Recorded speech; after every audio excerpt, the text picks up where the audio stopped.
Picture this, the Nevada desert, a vast sun-baked expanse, where the world's best pilots come to play war. It's the famous red flag exercise, top-tier aerial combat training. On one side, the might of the United States Air Force. Their legendary F-16S, the Vipers, pilots with thousands of hours, backed by a military budget bigger than most countries' economies. On the other side, a handful of pilots from neutral Sweden, flying a jet that looked small, the Saab Gripen. What happened next shocked the Pentagon. The little Swedish jet didn't just survive, it dominated.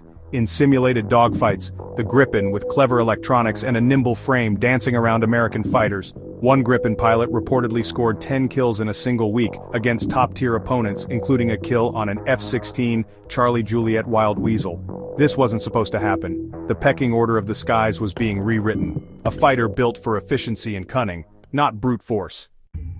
To understand the Gripen, you have to understand Sweden during the Cold War. Imagine being a relatively small neutral country sharing a border across the Baltic Sea with the colossal expansionist Soviet Union. You're not in NATO, you're not in the Warsaw Pact, you're on your own. If the tanks started rolling west, you would be the first line of defense, and no one was coming to help you on day one. This existential threat forged a unique military doctrine. It wasn't about projecting power across the globe. It was about making an invasion of Sweden so difficult, so costly, and so painful that no one would dare try it. It was the porcupine strategy. Don't look for a fight. This philosophy directly shaped the aircraft that came before the Gripen. Saab, the Swedish aerospace giant, had a history of building brilliant, unconventional jets. There was the Draken, then the Viggen, a beast that could use ordinary roads as runways, designed to be refueled and rearmed by a small team in under 10 minutes. Components of a decentralized defense system. When it came time to replace the Viggen, the requirements were daunting.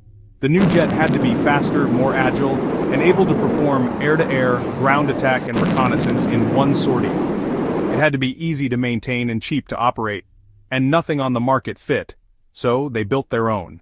So, what makes the Gripen so special? It's not about having the biggest engine or the most missiles, it's about balance. It's about being clever. First, look at its design. It has a delta wing, great for high-speed flight, and it also carries lots of fuel and weapons. Delta wings can be sluggish in a tight turn. Saab fixed that with canards, little wings near the cockpit. The canards create a vortex over the main wing. That vortex gives the jet incredible agility at high speeds, and at low speeds too. The combo makes the Gripen supremely maneuverable. It can point its nose where the pilot wants very, very quickly. Think lorry versus sports car on a roundabout. But the real magic is on the inside. Gripen was one of the first jets built around software. Less plane with a computer, more flying supercomputer with wings. Its avionics are fully integrated. The pilot gets a clear, simple picture of a complex battlefield. Information from radar, from infrared sensors, and from its unique data link is fused onto a few large, easy-to-read screens. That data link is a game changer.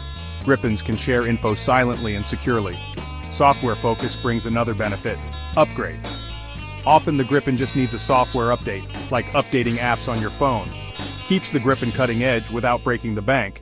Tough, easy to live with, and with a small logistical footprint. The 2006 red flag exercise in Nevada wasn't a one-off. The Gripen has consistently punched above its weight, leaving advanced air forces scratching their heads. In exercise after exercise, the Swedish jet showed a unique blend of agility, advanced electronic warfare, and low observable features that make it a nightmare in simulated combat. One of its party tricks is the electronic warfare suite. It's not stealth like an F-22 designed to be invisible to all radar. Instead, the Gripen is like a chameleon, confusing and jamming enemy radar, creating a bubble of electronic chaos. At Loyal Aero in 2009, Gripen capabilities were on full display. Blue Force, Swedish Gripens, Red, a mix of top-place fighters supported by NATO AWACS, yet the result was often stunningly one-sided. Gripen's integrated EW and data link let the Blue Force coordinate with devastating efficiency. Red simply couldn't get a clean radar lock. In joint exercises, even massive twin-engine dogfighters like the Su-30 MKI faced surprising resistance. In within-visual range sims, the Gripen often came out on top. Superior situational awareness, rapid turn rate, and network tactics gave Gripen pilots the edge. Brain over brawn. These encounters built a formidable reputation. It wasn't just winning dogfights, it was disrupting the enemy's battle plan. If you want a classic head-to-head, it has to be the Gripen versus the F-16 Fighting Falcon. The F-16 is, without a doubt, one of the most successful fighter jets in history. It's the Ford Fiesta of the fighter world. Brilliant, affordable, reliable. Over 4,600 built, backbone of dozens of air forces. Two approaches: the F-16, evolutionary; the Gripen, revolutionary, needs-based. In raw performance, they can be closely matched, but the Gripen often has the edge in agility thanks to its canard delta layout.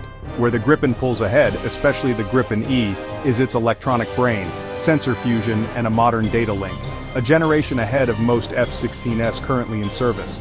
Estimates place Gripen's cost per flight hour at a fraction of the F-16's. Some figures suggest less than half. For a small nation, that's colossal. The same money buys more flight hours, better trained pilots, and a more credible air force. It's like choosing between a trusted defender and a modern, efficient forester. Both have places, but one fits most missions better. For many countries, the Gripen just makes more sense. It's the smart buy. Comparable performance, far more advanced electronically, and dramatically cheaper to operate. The Gripen is the clever challenger, offering capability and sustainability in one package. Now for a heavyweight comparison: the Gripen versus the Eurofighter Typhoon. The Gripen versus the Eurofighter Typhoon. The Typhoon is a beast, a European mega-project, built by the UK, Germany, Italy, and Spain. Twin massive engines, blistering top speed, rocket-like climb, and heavy payload capacity, formidable in beyond visual range engagements. On paper, this looks like a mismatch. Twin-engine Typhoon has raw thrust, climb, payload, and supercruise, but air combat is rarely a straight drag race. The Gripen is smaller, lighter, and far more nimble in close-quarters dogfights.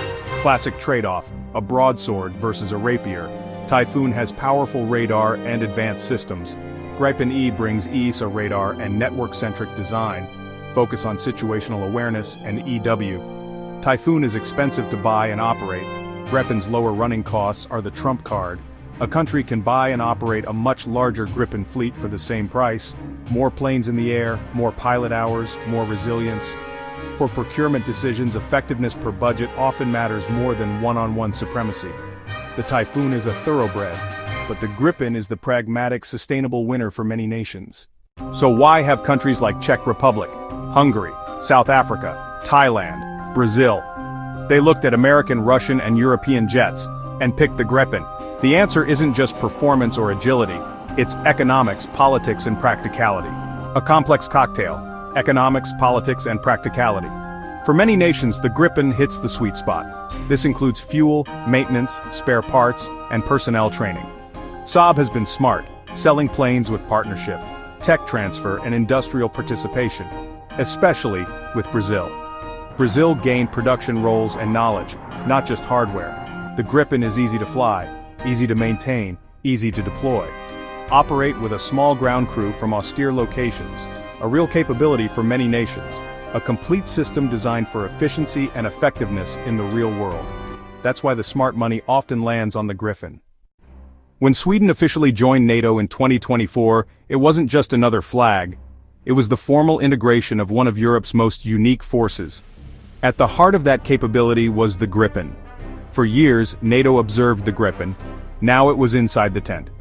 Its unique philosophy on air power was set to have a profound impact on alliance strategic thinking. First impact: the defense of Northern Europe and the Baltic region. The Gripen is purpose-built for this environment. Its ability to operate from short, damaged runways or fortified highways is a game-changer. A dispersed fleet across rugged terrain presents an incredibly difficult and resilient target for any aggressor. This dispersed combat model Sweden perfected over decades is a powerful lesson for NATO. Gripen's emphasis on network-centric warfare and superior electronic systems brings a new dimension to NATO combined operations. It can share sensor information seamlessly, a powerful force multiplier. This forces planners to think beyond platform specs and more about the network. As fifth-generation fighters become the norm, their immense operational costs strain defense budgets. The Gripen proves there is another way, capable, advanced, but affordable and sustainable. It challenges more is always better and champions efficiency. Looking ahead to the future of air power in Europe, the shadow of the Gripen looms large. It represents a paradigm shift: efficiency, adaptability, and smart technology. As budgets face pressure and the nature of conflict evolves, the era of designing aircraft without regard for running costs is over. The Gripen E brings more power, fuel, weapons, and advanced EW and sensor suites. A revolutionary wide-area display gives the pilot unparalleled situational awareness. Designed for a future of manned and unmanned mix, Gripen can act as a quarterback, directing loyal wingman drones for reconnaissance and SEAD. Software-centric design allows rapid adaptation. A single pilot could coordinate many systems. Sweden's Gripen changed everything for NATO, offering a compelling alternative vision.